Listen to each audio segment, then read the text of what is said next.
Bonjour à toutes et à tous, ici Loïc Moderne. Vous avez vu l'Extreme Pixel Battle entre Picsou et Tony Stark alias Iron Man. Vous voulez en savoir plus sur les deux personnages? Vous voulez des explications pour chacune des répliques et chacune des punchlines? Vous êtes bien tombé, bienvenue dans les dossiers XPB. Je crois que le mec qui fait ce battle était court d'idées. J'en ai fait des crossovers mais rien d'aussi starbé. Je vois un truc bizarre qui approche sur le radar. Une fusion de Howard le Canard et de Donald le Canard. Dans la team XPB, on est conscient que pour certaines personnes, c'est un peu bizarre de faire un battle entre un canard en haute forme et un super-héros en armure. Mais pourtant, il y a énormément de points communs entre Balthazar Picsou et Tony Stark alias Iron Man. Ils sont tous les deux immensément riches, genre la fortune de Bill Gates fois l'infini. Ils sont tous les deux nés dans des pages de comics des années 60. Ils sont tous les deux des propriétés de Disney. Ils vivent tous les deux des aventures extraordinaires avec des robots, des sorcières, du paranormal, des extraterrestres, des artefacts mystiques. Et ils ont tous les deux un grand sens des responsabilités et de la famille, que ce soit avec la team des Avengers d'un côté ou avec la bande à Picsou de l'autre. Mais ce battle, c'est aussi l'opposition entre deux stéréotypes de milliardaires différents. D'un côté, on a le jeune et fringant héritier qui a fait fortune dans la haute technologie. Enfin, jeune et fringant façon de parler, il a quand même quasiment la quarantaine, hein, le papa Stark. Et de l'autre, on a l'ancêtre, le vieux Gripsou avare qui garde sa pile d'or comme un dragon et qui a fait sa fortune à l'ancienne avec ses mains, en creusant dans des mines, en se battant contre des ours et contre le froid et tout le bordel. Quant à la ligne sur Howard le Canard et Donald le Connard, je vous explique vite fait. Howard le Canard, c'est un vrai personnage Marvel, oui, c'est un vrai héros de comics, à côté de Spider-Man, de Thor ou de Captain America, on a ce truc, voilà, dans le même univers. Il a même eu son propre film, fait par George Lucas, oui, le mec qui a produit Star Wars. C'est un film très intéressant, je vous conseille de le voir.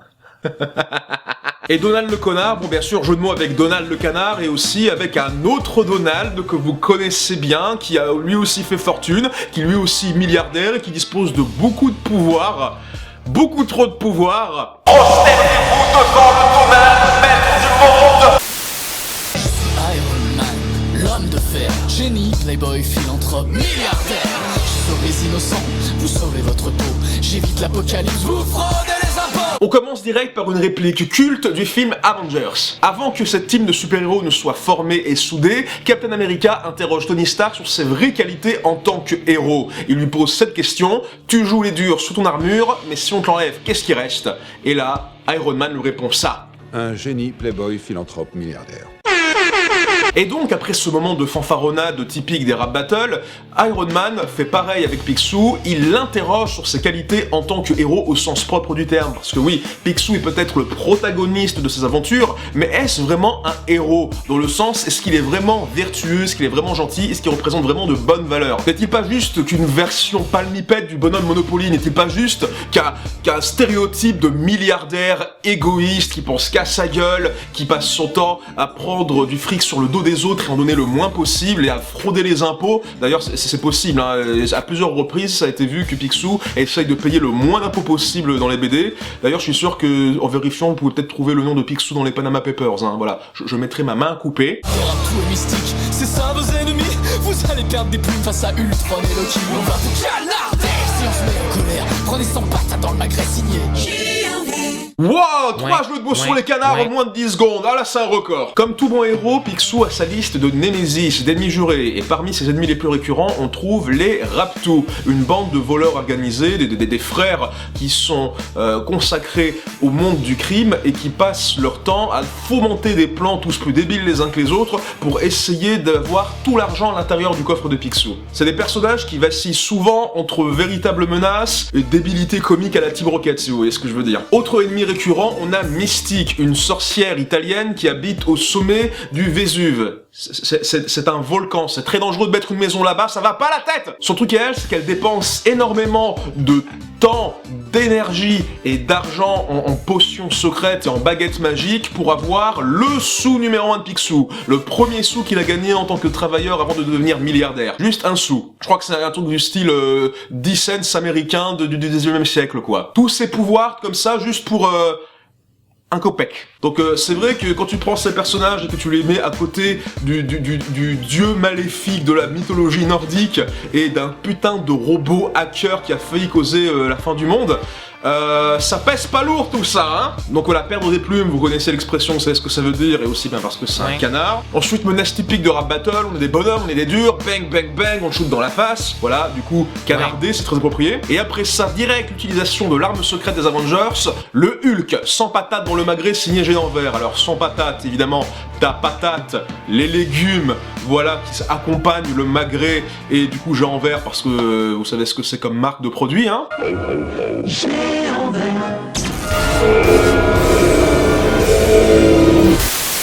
Sans patate aussi, c'est je te fous des patates dans le magret. Les magrets, c'est au niveau de la poitrine. Donc voilà, je bum dans ta poitrine, t'es mort, va te faire foutre. Quand même, balancer un Hulk dès le début sur des petits cadavres, c'est pas très sympa quand même. Hein. Et aussi, sans patate, c'est un vieux terme pour dire beaucoup d'argent en fait. Genre, j'ai gagné 100 patates, quoi. J'ai gagné 1 million. Voilà, ceux qui ont vu les 3 frères avec les inconnus comprennent le sens de cette phrase. Je te paye trop vite.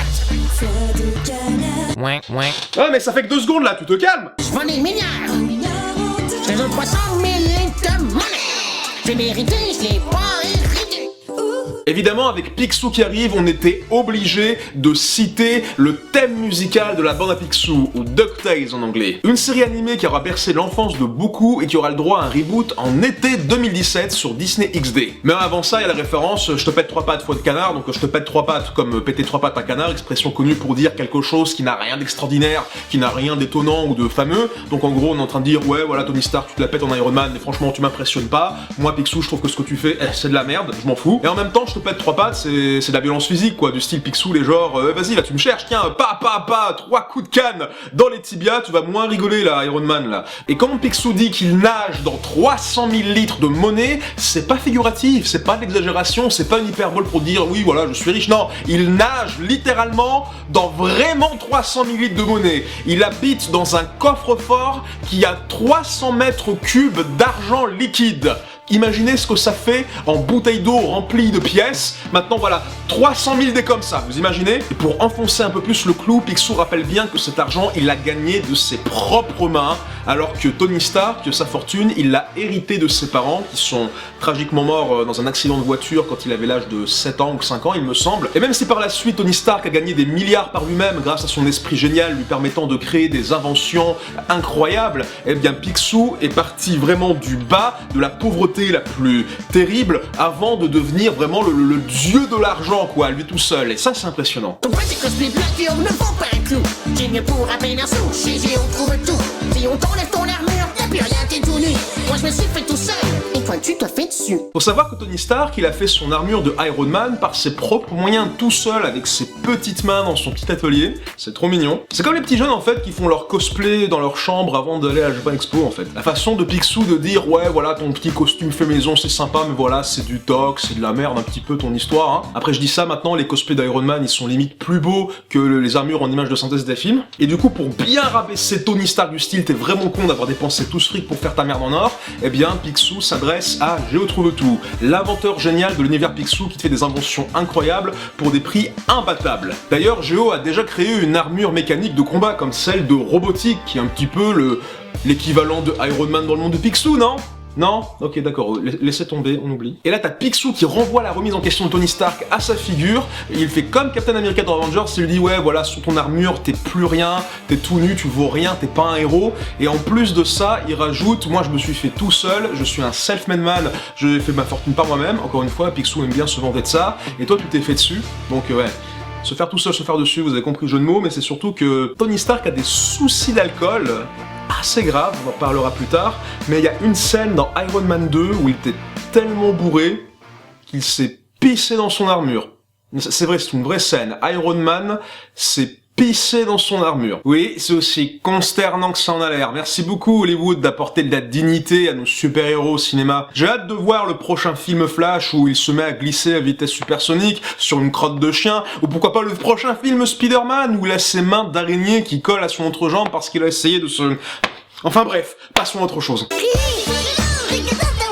Dis-nous comment se casse l'explosion et l'accélération. Abaisse le cadre radioactif, bien c'est brillant. Mais pour voler t'as oublié qu'il faudrait du carburant. D'après le manuel des 14 juniors, les lois de la physique ont déjà mis à mort. Et c'est là qu'arrivent les triplés Riri, Fifi et Loulou, les neveux de Donald, qui est lui-même neveu de Picsou, ce qui en fait donc les petits-neveux de Picsou. Et là, donc, ils arrivent en mode brigade d'intervention du style « Hop, hop, hop là, police de la logique, là ça va trop vite vos histoires, sortez de votre véhicule, là, vous avez bu Oh !» Donc là, ils arrivent en mode Mythbuster, en mode « C'est pas sorcier » pour expliquer que scientifiquement, ce que fait Iron Man n'est vraiment pas possible. Mais si Riri, Fifi et Loulou se permettent de ramener leur science, c'est parce que ce sont vraiment des petits garçons brillants, et à plus forte raison, ce sont des membres de la brigade, justement, des Castors Juniors. Les Castors Juniors, c'est quoi? Eh bien, c'est un petit peu comme les scouts, sauf que tu remplaces la Bible par le manuel des Castors Juniors, qui est le livre le plus incroyable du monde depuis le livre ordinateur de Penny Gadget dans Inspector Gadget ou le livre des ombres dans Charmed.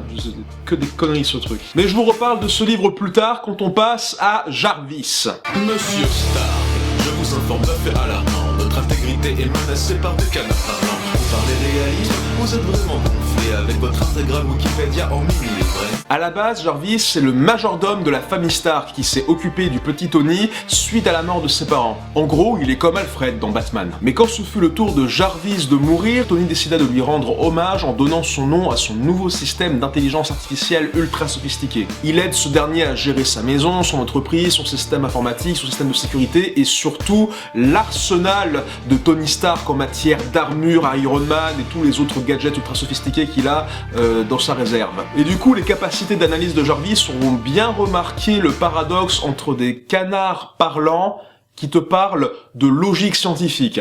Voilà. Hôpital, charité, poutre, œil, tout ça. Dans le contexte du battle, on a utilisé le mot intégrité à la fois dans le sens informatique et dans le sens moral. Dans le sens moral, c'est-à-dire, attention monsieur Stark, il y a des canards qui remettent en doute votre bien fondé, et intégrité informatique dans le sens alerte, l'intégrité des données de notre disque dur est menacée par des canards, veuillez rebooter s'il vous plaît. Et toujours finaliste, Jarvis aura remarqué que le plus grand manque de logique de la part de Riri, Fifi et Loulou, c'est leur putain de manuel des Castors Juniors, parce que voilà, vous avez promis que je vous en reparlerai. Quand on dit que c'est une intégrale Wikipédia dans un mini-livret, c'est pas pour déconner, le truc fait l'épaisseur d'un tome de Naruto et il y a à l'intérieur la compilation entière de la bibliothèque d'Alexandrie. Je ne déconne pas, je n'ai pas inventé ça, c'est canon, c'est dans les bandes dessinées, il y a toutes les putains de connaissances de l'humanité. Ils ouvrent une page, ils disent « Oh oui, c'est vrai, en 1875, il y avait... » Non, voilà. En fait, c'est ça, à chaque fois que tu ramènes Riri, Fifi et Loulou dans tes aventures, c'est pour qu'ils ouvrent le manuel des Castors Juniors et qu'ils te racontent toute l'histoire de la vie et comment résoudre toutes les putains d'énigmes Maya, Aztèques ou Templiers qui existent, en fait. C'est ça le truc. Ils ouvrent une page au hasard et bouf, ça y est, problème résolu. Ça joue des Indiana Jones aux quatre coins de la terre. Oh! Appuyer des tombeaux et laisser la famille derrière. C'est vrai, depuis sa tendre jeunesse, Picsou était obligé de laisser sa famille derrière lui afin de faire fortune. Pendant très longtemps, ses parents et ses sœurs se sont retrouvés sans nouvelles de lui. Quant aux neveux, même s'ils accompagnent l'oncle Picsou dans ses aventures, ils sont toujours à traîner derrière lui, toujours lui devant à vouloir avoir les trésors en premier tout de suite, alors que eux sont obligés de porter les gros bagages lourds et faire le sale travail. Indécent, parodie des 1%. Le dernier des fétichistes au FMI n'est pas resté longtemps.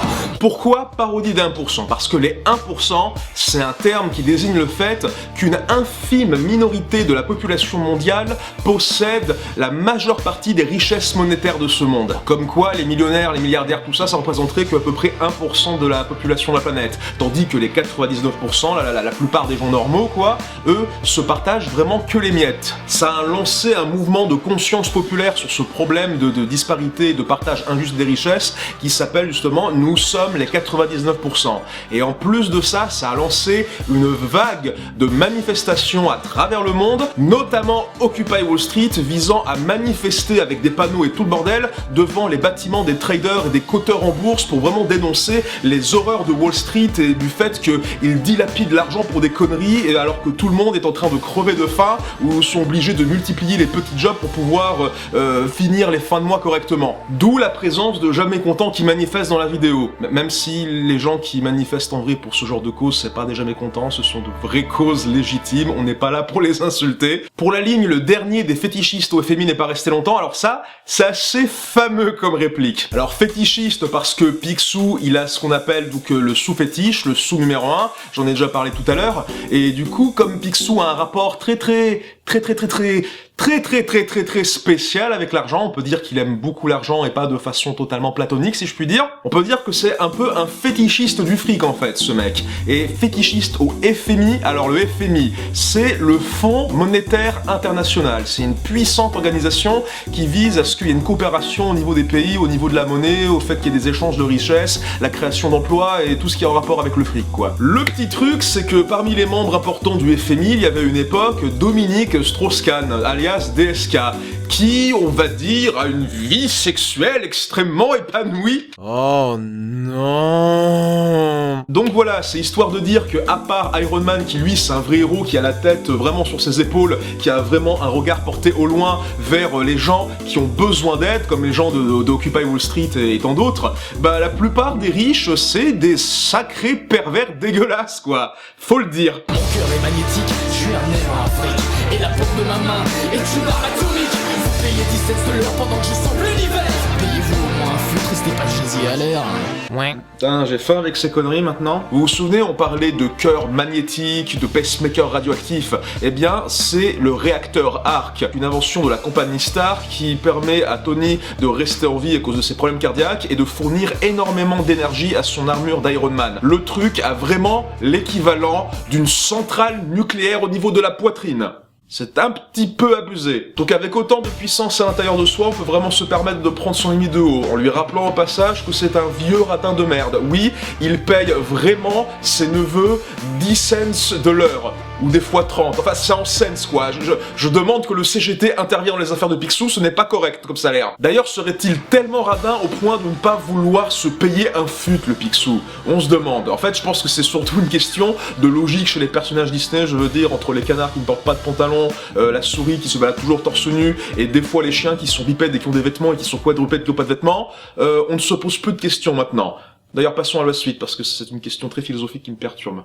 On s'envole vers la lune, non mais plutôt acheter. Pire que Flagada Jones, tu m'invites à cracher. T'es les cochons de Klondike, ma vie est accomplie. J'ai de l'aventure dans les veines, dans les chaînes de whisky. Évidemment, on n'allait pas oublier de parler des excellents jeux vidéo DuckTales, que ce soit la version originale sur NES ou son remake HD. Et bien sûr qu'on allait faire une référence au niveau de la lune, The Moon, avec sa musique magnifique, épique et culte, qui revient souvent d'ailleurs dans les top 10 des meilleures musiques nostalgiques de jeux vidéo. Flagada Jones, c'est un autre personnage principal des dessins animés La Bande à Picsou. C'est l'aviateur que Picsou engage tout le temps pour voyager à travers le monde afin de partir à l'aventure et découvrir des trésors. Le truc avec Flagada Jones, c'est que il est un peu stupide. Ah, il est très gentil, mais il est un peu stupide. Et il a dû avoir son permis d'avion et d'hélicoptère dans une pochette surprise parce que à chaque fois, il arrête pas de se cracher tout le temps. Il ne sait pas atterrir. Il se crache. C'est son truc à lui. Dans l'Écosse, au Klondike, ça veut dire qu'elle a commencé petit en Écosse, pauvre, dans la misère, pour arriver dans les Amériques, dans le Klondike, lors de la ruée vers l'or, où il est devenu immensément riche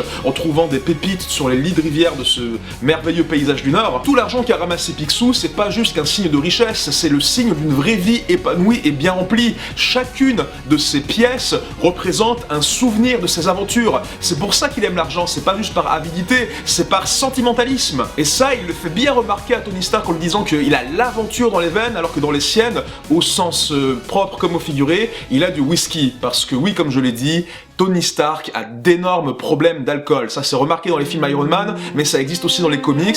Il souffre vraiment d'alcoolisme maladif. D'ailleurs, son problème d'alcool est au centre d'une de ses histoires les plus connues, les plus sombres et les plus tragiques, qui s'appelle Le Diable dans la bouteille, un des comics les plus importants de l'histoire du personnage. Donc ouais, c'est une remarque qui fait très mal et qui touche droit au cœur, là. La vraie richesse c'est la famille, ça je le sais déjà. Tu n'as appris en divers sans Captain America.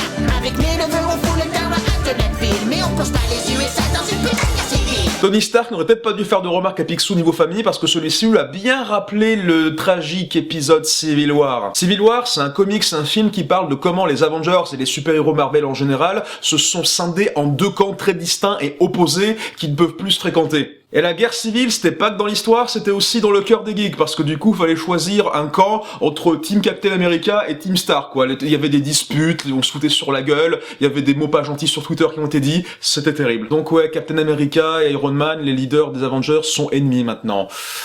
Sacré divorce, hein, la famille vraiment pétant mille morceaux. Mais allez, je te laisse une chance de te racheter pour ajouter toi et tes potes au catalogue Disney. Pas de match revanche, Avengers, parlez-vous, vous aurez affaire à la bande à Picsou. On croit que Picsou laisse à Tony Stark une chance de se racheter pour les dégâts qu'il a causés lors de la guerre civile, mais en fait, c'est se faire racheter au sens propre. Oui, Picsou est prêt à dépenser des sous pour mettre son adversaire en cage. Et quand je dis cage, c'est-à-dire le catalogue Disney qui enferme déjà en lui Star Wars et les Muppets. Cette corporation prend votre imagination et votre enfance par les couilles. Et pour bien finir, on fait bien comprendre que ce rap battle, c'est pas comme les autres sports, il n'y aura pas de match revanche Avengers, vous voyez un petit peu l'astuce. Puis on fait bien comprendre Avengers barrez-vous, ce qui est un contre-pied avec la célèbre phrase de ralliement des super-héros qui est Avengers rassemblement. Et on finit avec une bonne menace bien efficace où Picsou fait comprendre que sa famille, c'est pas juste une famille normale, c'est la famille, avec un grand F dans le sens mafieux du terme. Oui, la bande à Picsou, c'est pas juste une petite bande sympathique, c'est aussi une bande façon gangster, et il faut pas aller sur leur territoire. Et voilà, maintenant vous avez tout le nécessaire pour comprendre ce battle de A à Z. Merci d'avoir regardé la vidéo jusqu'au bout, et on se retrouve dans un mois pour le prochain battle qui risque d'envoyer du pâté. Ouais. Mais non!